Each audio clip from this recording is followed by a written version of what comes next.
Encuentro ULS, Política, Economía y Sociedad. Nos adentramos en las discusiones que definen nuestro mundo, con invitados especiales y expertos en el campo. Encuentro ULS, una mirada profunda sobre los desafíos y oportunidades de nuestra sociedad. El día de ayer fue 1 de mayo.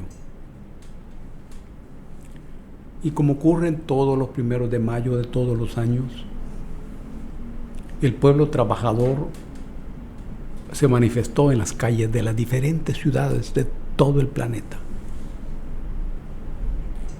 En cada país las reivindicaciones son diferentes, pero todas tienen que ver con la relación entre el capital y el trabajo. Por eso el salario resulta ser una bandera permanente. Entre capital y trabajo hay una guerra de larga data.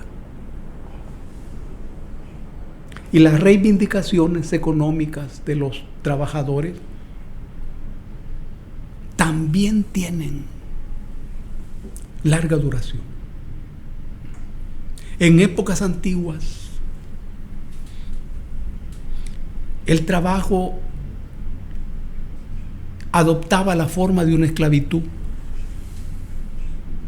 y el trabajador era un esclavo. Pero siempre parecía eso. Pero no existía en realidad la figura de un empleador y un trabajador empleado. Por ejemplo, cuando se construyeron las pirámides en Egipto, que se trata de obras gigantescas de la ingeniería, insuperables aún hoy, que ahí están las pirámides resistiendo el paso del tiempo, del sol y el viento, hasta la esfinge, que no es una pirámide, sino la figura de un animal, ahí está, desgastada y erosionada. Pero ahí está. Se trata de gigantescas obras, fruto del trabajo humano. Fueron seres humanos los que construyeron eso. Los que movieron gigantescas piedras, que las colocaron armónicamente situadas, milimétricamente ubicadas, en un trabajo insuperable aún hoy. Todo eso era un trabajo de esclavos. Y los faraones tenían con toda esa masa una relación de amo con los esclavos. Estamos hablando de Egipto. Pero antes de eso están las grandes civilizaciones de Mesopotamia, donde también se construyeron grandes obras de ingeniería, hoy desaparecidas por diversas razones. Estas menciones muestran que el trabajo humano ha sido la base y sigue siendo la base para las grandes obras de la humanidad. Sin embargo, esa actividad encaminada a la producción de bienes materiales y espirituales, que es el trabajo,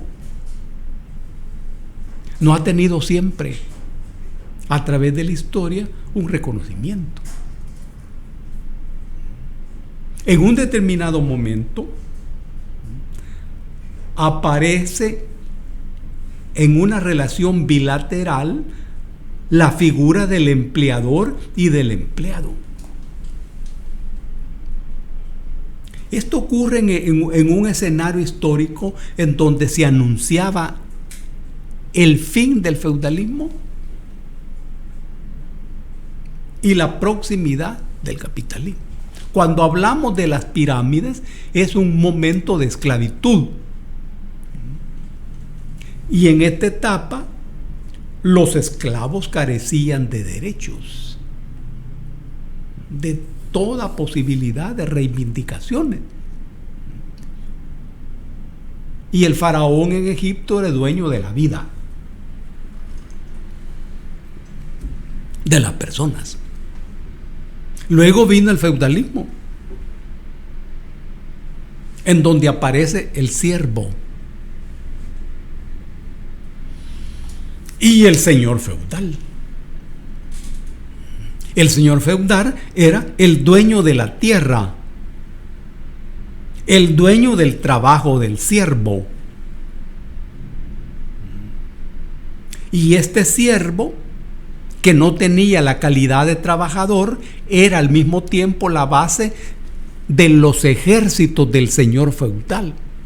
Y el siervo moría, luchaba en las guerras realizadas en beneficio de su señor feudal. Incluso cuando la hija de un siervo se casaba,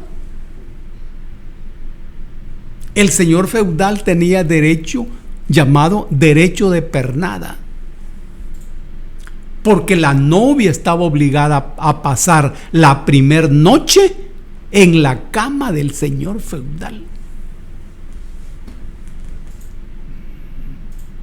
En ese momento se ignoraba todo lo relacionado con todo tipo de derecho. Pero siempre había trabajo, por supuesto, siempre había trabajo y siempre había trabajador. En este feudalismo del que estamos hablando, el señor feudal era dueño de los territorios, dueño de los que hacían producir esos territorios, dueño de las cosechas y en realidad dueño de la vida de los que trabajaban allí. Era una especie de semi-esclavitud. Cuando aparece la punta del capitalismo, hay un cambio en eso. ¿Quiénes fueron los que organizaron las revoluciones llamadas burguesas?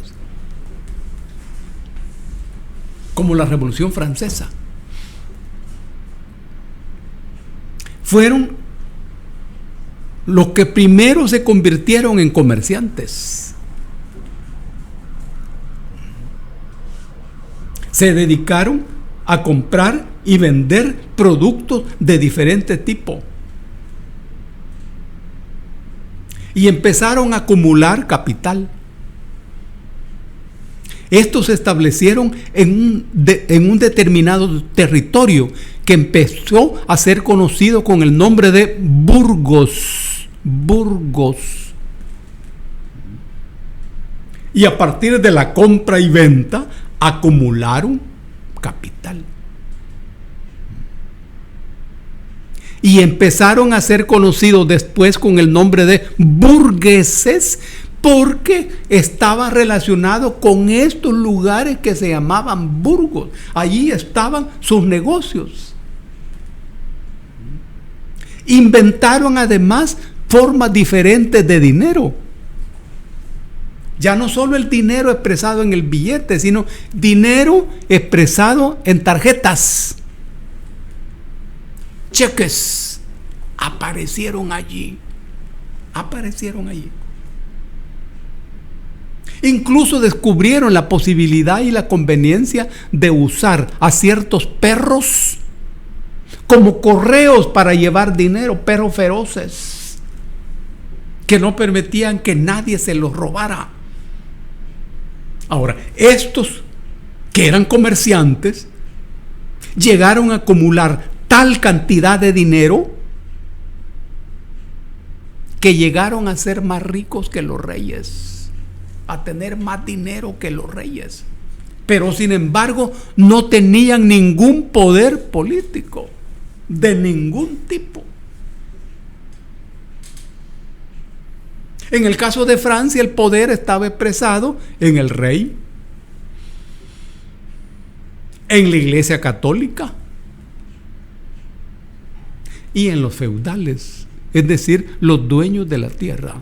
La Iglesia Católica era un gran poseedor de riquezas, prestamista.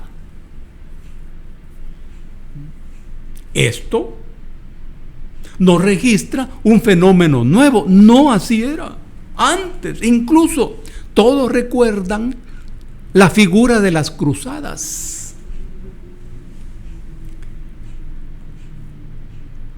Allá por el 1100, el Vaticano organizó las cruzadas, explicando que en el oriente del planeta estaban las grandes riquezas y moviendo a los campesinos, a los trabajadores, a incorporarse a las cruzadas. ¿Y por qué ocurrió esto? Porque en ese momento la Iglesia Católica era el gran capitalista de la época, dueño de tierras, dueño de propiedades. Y entonces la gente que no tenía nada empezó a ponerle atención al fenómeno y a exigirle a la Iglesia. Cuando la Iglesia mueve a toda esa gente hacia el oriente, estaba resolviendo su problema.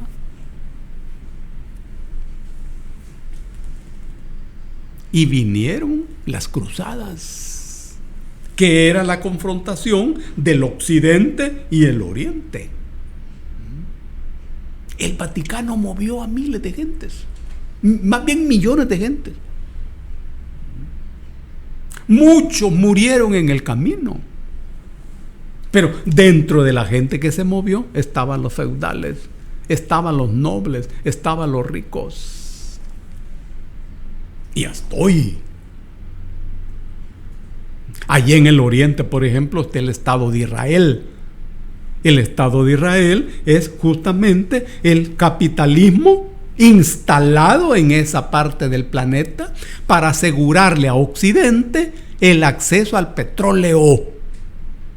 Así nació el Estado de Israel. Aquí estamos hablando de las cruzadas. Esto funciona como un antecedente histórico que expresa la tensión en que se desarrollaban las sociedades europeas de su tiempo. Las cruzadas no resolvieron esa tensión. No. Y se llega al 1700. Las cruzadas fueron 1100. Pasaron 600 años. Ya habían estados en Europa diferenciados. Había una monarquía poderosa.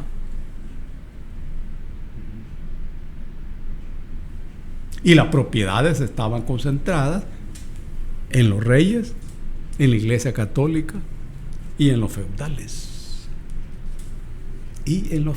El movimiento que estalló para cambiar todo eso fue gigantesco. ¿Y quiénes movían eso? Los que hoy son llamados burgueses.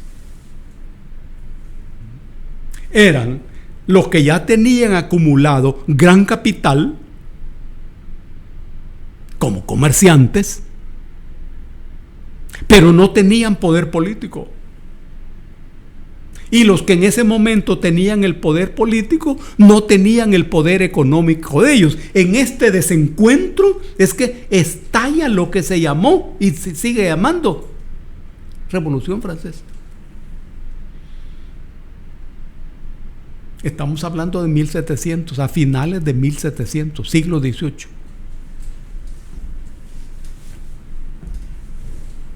No había exactamente obreros. Porque no había exactamente fábricas. Pero habían trabajadores en el campo. En esa ocasión le volaron la cabeza al rey Luis XVI, le volaron la cabeza también a María Antonieta, que era la mujer de él, y se estableció una república. Y entonces hubo un cambio.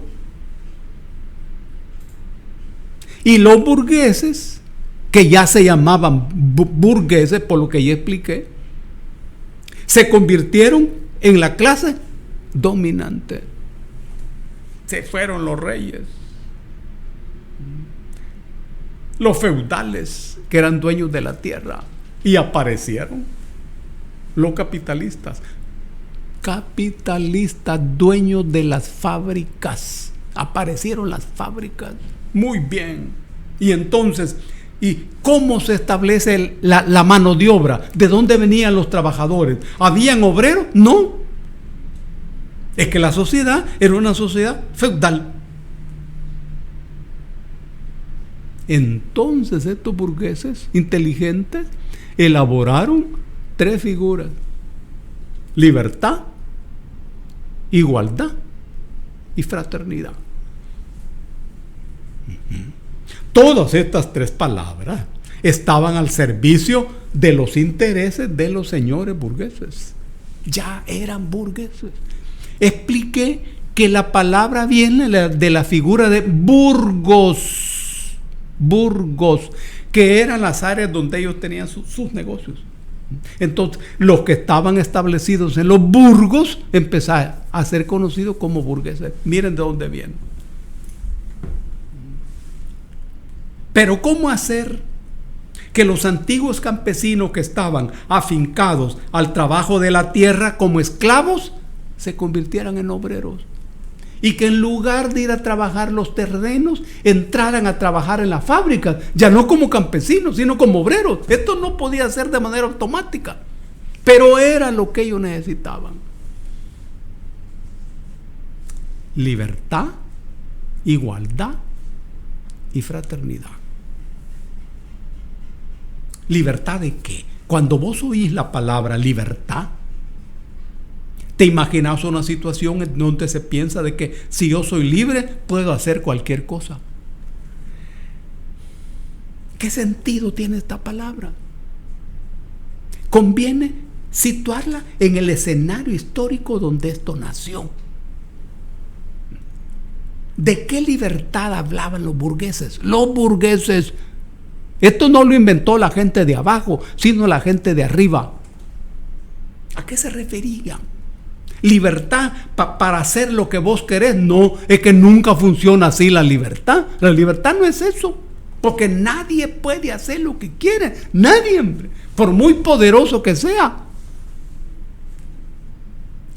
Siempre esa palabra está referida a cosas específicas. Y en este caso, ¿de qué eran libres las personas? De venderse como fuerza de trabajo. Cuando vos oís las palabras libertad, igualdad, fraternidad, la libertad es esa, que vos sos libre de venderte como fuerza de trabajo a un precio que vos lo estableces con el comprador. Esto era necesario para que el campesino acostumbrado a trabajar al aire libre en el campo aceptara trabajar encerrado en una fábrica y empezar a trabajar en un horario, entrando a la fábrica a determinada hora y saliendo a otra hora. Que aprendiera a producir un producto que no era de él y que él no controlaba. Que aprendiera a ganar un salario que no cubría el trabajo que él hacía. ni cubría la producción que él hacía.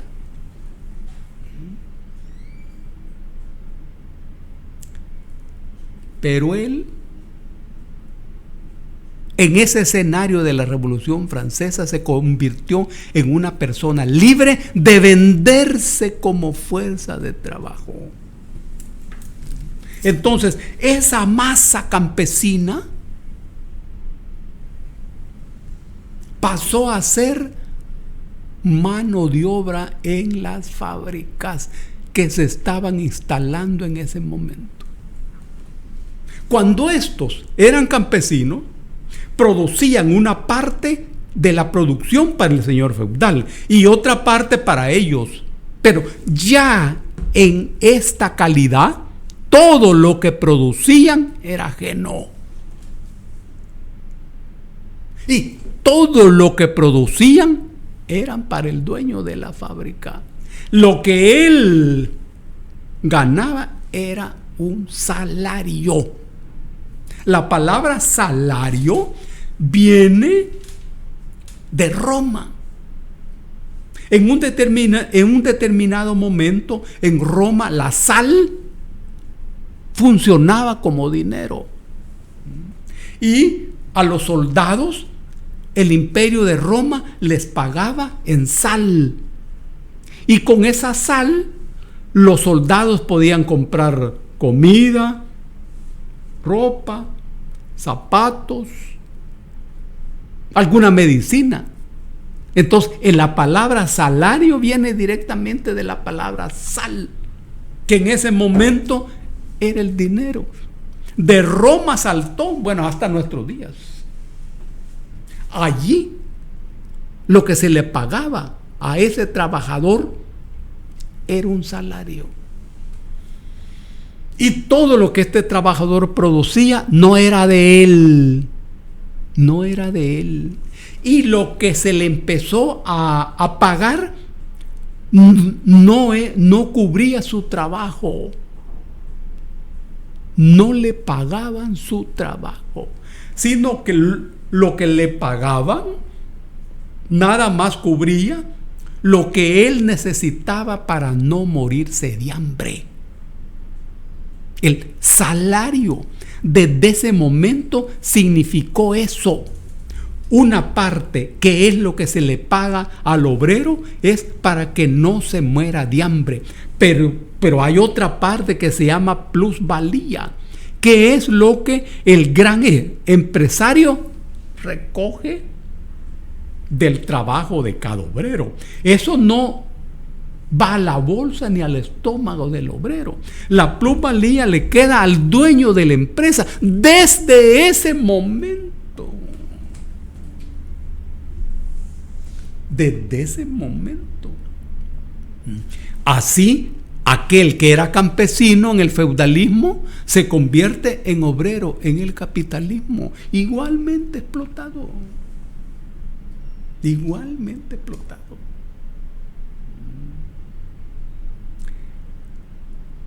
Esa era la libertad. Entonces vos te preguntás, bueno, ¿y cuál libertad? ¿Libertad de qué? ¿Y estos trabajadores eran libres de algo? Sí. Libertad de venderse como fuerza de trabajo. Estaban haciendo el capitalismo. Y ellos eran libres, sí, libres de venderse como fuerza de trabajo. ¿Qué era lo que estaba ocurriendo allí? ¿Qué es lo que estaban haciendo? El capitalismo. Y estaban haciendo la industria, las industrias diferentes. Ya había una clase burguesa. ¿Y por qué se llama burguesa? Es una referencia a los burgos. Es el nombre que empezó a dársele a los centros y a los lugares donde se concentraron las actividades de estos comerciantes. Burgos. Y los que dirigían estos burgos fueron conocidos como burgueses. Cuando triunfa la revolución burguesa, los siervos de la tierra se convierten en obreros. Dejan de trabajar en la tierra y pasan a trabajar en la industria. Esta es la historia. Estamos hablando de dos palabras, pero estamos haciendo referencia a dos figuras históricas: la burguesía y el proletariado. Cuando hablamos de proletarios, estamos situando a ese trabajador de la industria en la sociedad. En la sociedad. Y la palabra proletario tiene que ver con la palabra de prole. Porque ese que iba a trabajar a esas fábricas tenía en su cabeza una preocupación primaria: cómo darle de comer a su prole, es decir, a sus hijos, a sus hijas. De ahí viene la figura de proletario, proletariado, que trabaja y produce nada más para que sus hijos no se mueran de hambre. Así nace en la historia de la economía las dos figuras fundamentales: el burgués y el proletariado. En esa ocasión estamos hablando de la Revolución Francesa. Aparecen estos dos sectores fundamentales. Antes de estos acontecimientos, siempre en la sociedad se había movido en el bloque de los explotados y de los explotadores. Por eso hice referencia a la construcción de las pirámides en Egipto, pero también de obras públicas en todas partes. Pero aquí ya hay dos clases fundamentales: la burguesía y el proletariado. Ya esto existía en Inglaterra de manera muy desarrollada. Estas burguesías establecieron relaciones con otros países, otra sociedad de Asia y de América Latina. Al principio en nuestros países, la relación de confrontación era con los españoles. Y antes de los españoles, la relación y confrontación era con la gran civilización de los aztecas en México. Nosotros éramos pipiles, pero el poder dominante en toda el área estaba en Tenochtitlan. Y ahí había una relación tensa. Eso desaparece cuando nos invaden los españoles. Y estalla esa confrontación. Esa confrontación consistía en que para España toda esta zona era una zona que proporcionaba materias primas. Y el pueblo indígena era el que trabajaba en las minas o en los campos produciendo la riqueza que necesitaba España en ese momento. Esto duró 300 años. Hasta que vino la independencia. La independencia siempre fue una relación mediatizada, porque en realidad nuestros países nacen con el mismo juego y las mismas reglas del juego que habían impuesto los españoles, con las leyes españolas y el mismo juego feudal. Los que tomaron el poder en el momento de la independencia eran dueños de una cabeza española, con la lógica de los españoles. Al principio en nuestras sociedades no había clase obrera,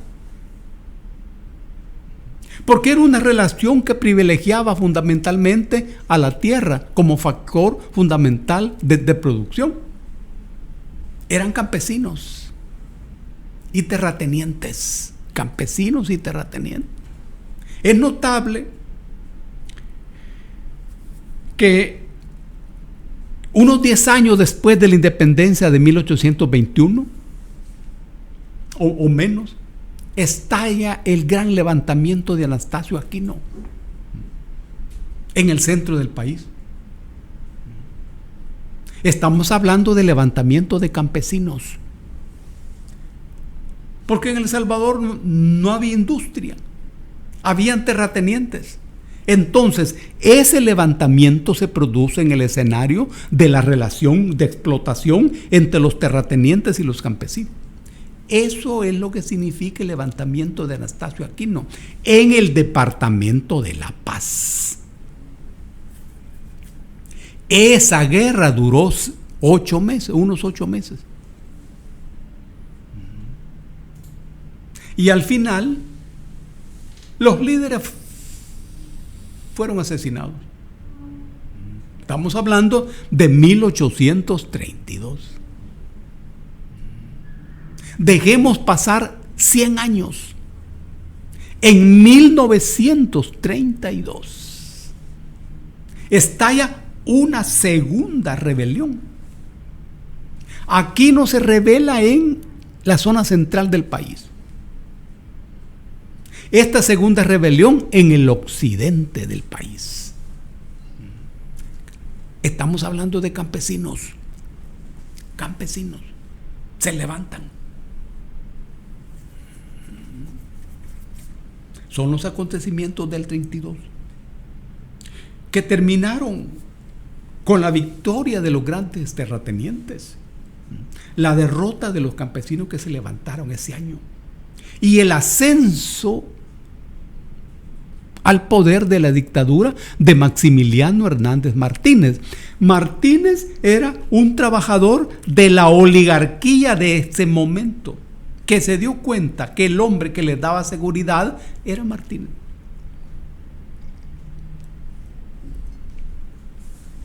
Eso dura unos 12 o 13 años. Y en 1944 hay un levantamiento que culmina, un levantamiento militar muy importante, pero que no triunfa. Este proceso culmina en 1948, cuando se desmonta esa dictadura militar montada en 1932. Y aparece un gobierno más orientado a los cambios y las transformaciones. Fruto de eso fue la Constitución de 1950, que en cierto modo sigue siendo el rumbo de los acontecimientos más importantes del país. Allí, para estudiar el rumbo de las luchas políticas y económicas del Salvador, hay que tener en cuenta el contenido de la Constitución de 1950.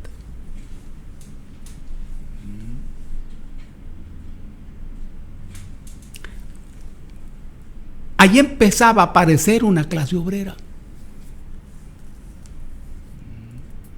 Pero hasta en los años 60, ya después de la Revolución Cubana, cuando triunfa la Revolución Cubana y en el continente se produce un despertar de la resistencia y de la lucha popular, los gringos, temerosos de la influencia de la Revolución Cubana, implementaron la Alianza para el Progreso.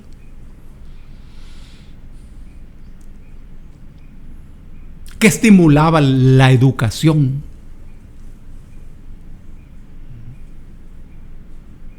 para evitar las transformaciones.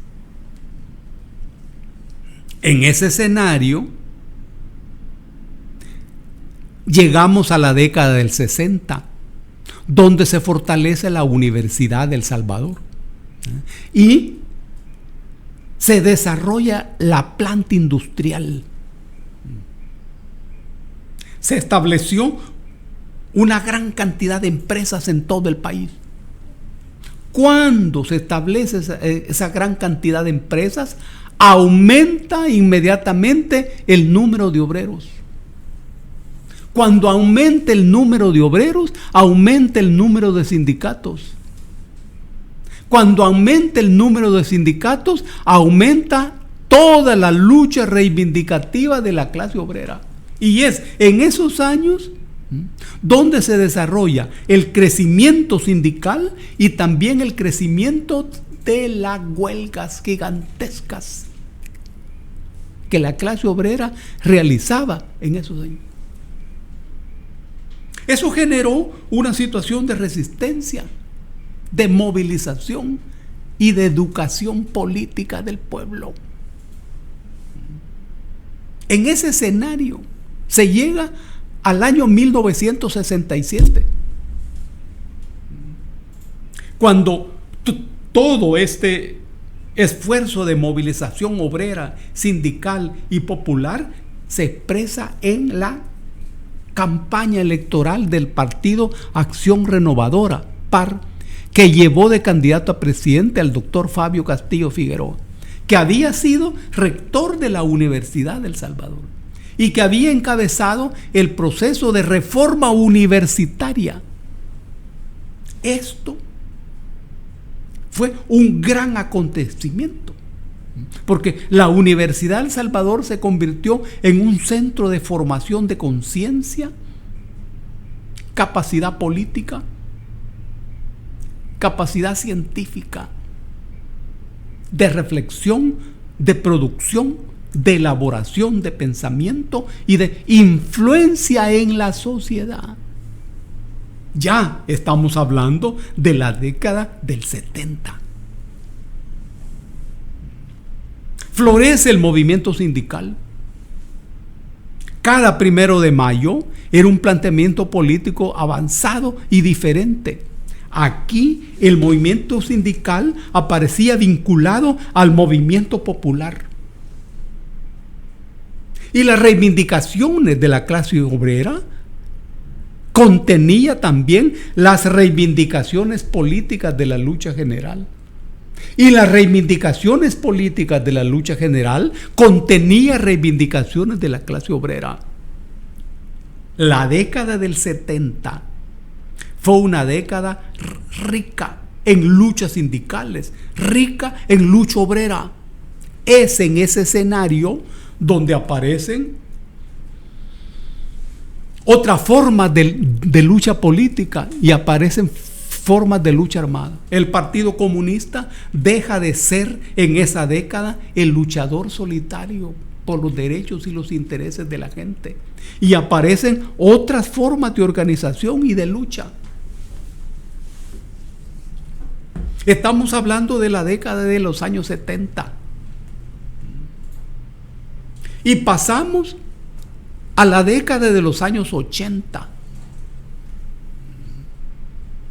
Aquí ya había aparecido el fenómeno que ocurría en el seno de la Iglesia Católica. Aparece Monseñor Romero.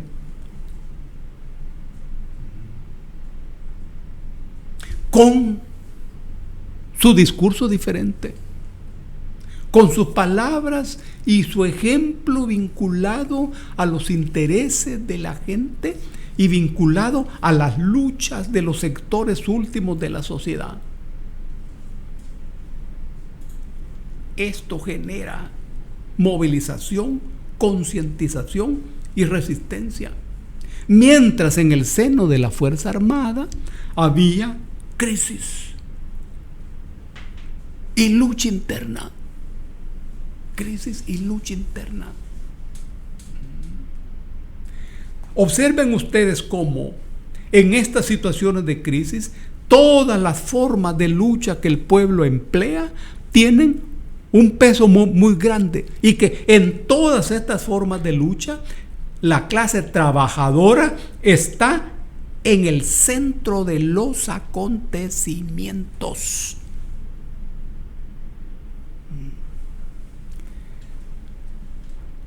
Es en este escenario donde hay levantamientos militares, como el levantamiento del coronel Benjamín Mejía en 1977, justamente después del fraude electoral de ese año, 1977.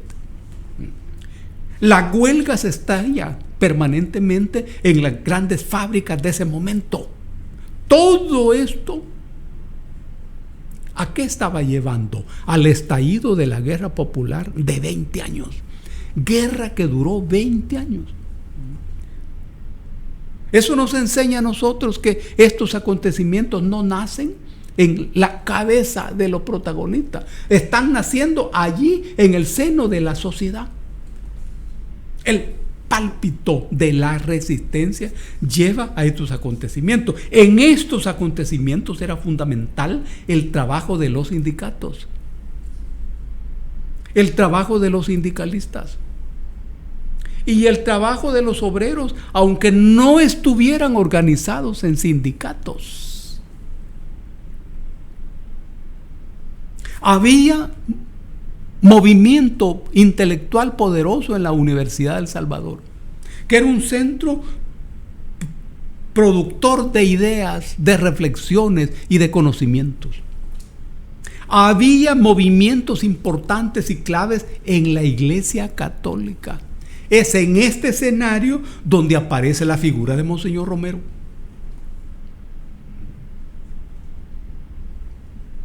Que rápidamente, durante los 3 años que duró el periodo de Monseñor Romero, se convirtió en la conciencia de la gente, más allá de los muros de la Iglesia Católica. Monseñor Romero llegó a decir: con este pueblo es fácil ser buen pastor.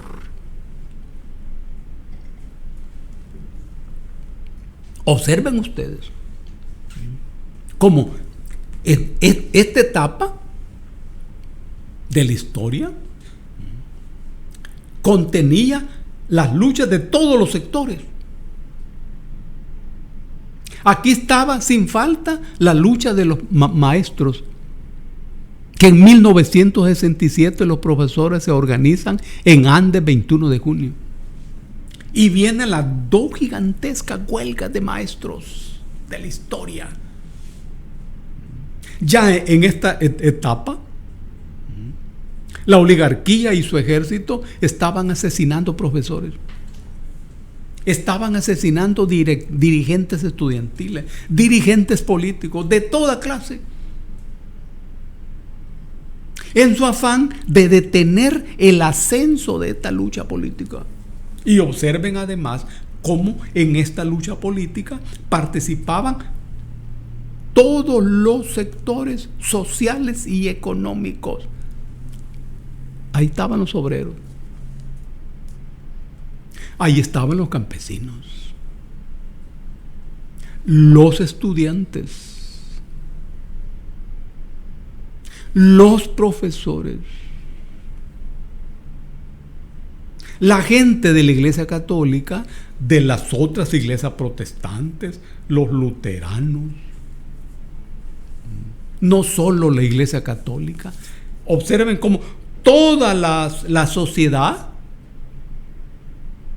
estaba siendo movilizada.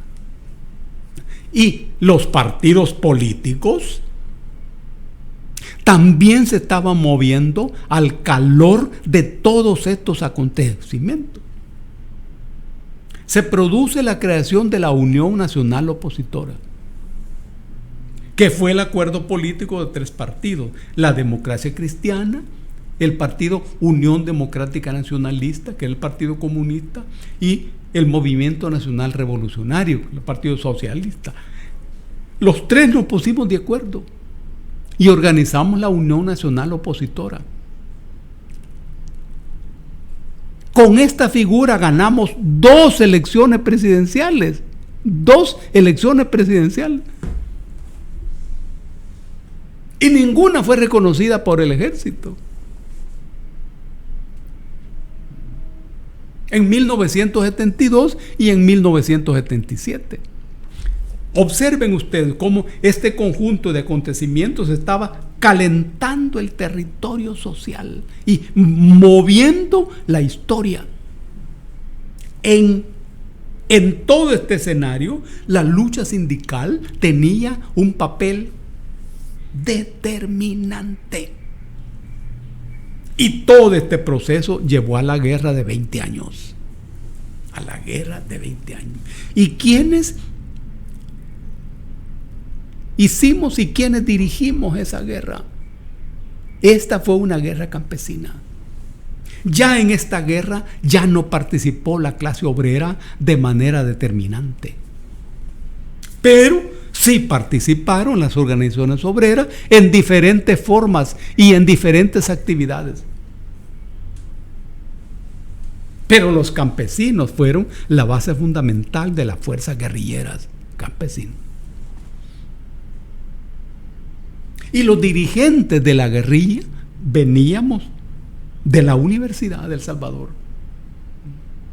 Veníamos del magisterio, es decir, éramos pequeña burguesía intelectual. Y los campesinos también propietarios de tierra. Esta fue la base de la guerrilla. La guerra termina victoriosamente. Viene la negociación.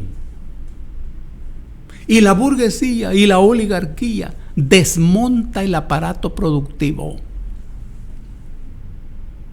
Y el país dejó de ser un país con industria para convertirse en un país consumidor de la materia industrial producida en otros países, que es lo que somos hoy. ¿Por qué hicieron esto? Para reducir el número de obreros, para reducir el número de sindicatos. Si vos observás lo que ocurre hoy en el mundo sindical, los sindicatos son una minoría. Porque es ley que en una sociedad se establece industrias y aparecen los sindicatos. Las oligarquías están en una contradicción. Porque se necesita que el país desarrolle capacidad productiva. Pero si hay montaje de industria, va a haber sindicatos. Y si hay sindicatos, hay lucha. Cada 1 de mayo, esto se manifiesta en las calles. El movimiento sindical, agrupado en diferentes tendencias y expresando diferentes intereses, lo cual es natural. Solo cuando la calle se calienta, se producen las condiciones necesarias para alcanzar acuerdos políticos fundamentales que le den a los trabajadores objetivos políticos en torno a los cuales se puede concertar y unificar su lucha. Eso todavía está pendiente en nuestro país. ¿Y quiénes van a ser en nuestro país los que van a luchar hasta alcanzar las transformaciones profundas que se necesitan? Son los jóvenes. Los muchachos y las muchachas. Y cualquiera podría decir, sí, pero los muchachos y las muchachas están enloquecidos por los celulares y por otras cosas, es cierto. Pero ¿por qué van a ser ellos? Es que ellos son las mayores víctimas de todo este orden. Son los que más caro están pagando lo que está ocurriendo.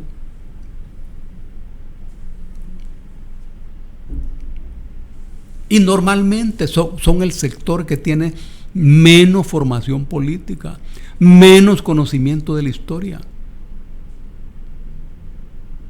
Y aparece aparentemente dormido. Es así en la historia, pero ellos son.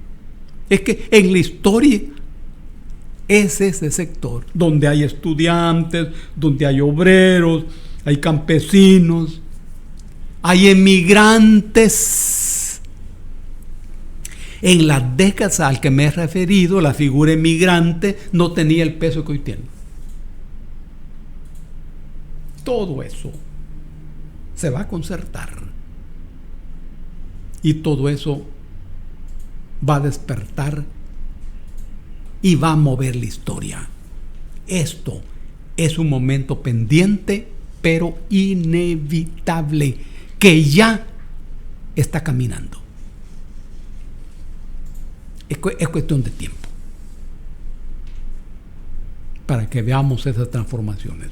Un abrazo para todos y para todas. Encuentro ULS, Política, Economía y Sociedad. Nos adentramos en las discusiones que definen nuestro mundo, con invitados especiales y expertos en el campo. Encuentro ULS, una mirada profunda sobre los desafíos y oportunidades de nuestra sociedad.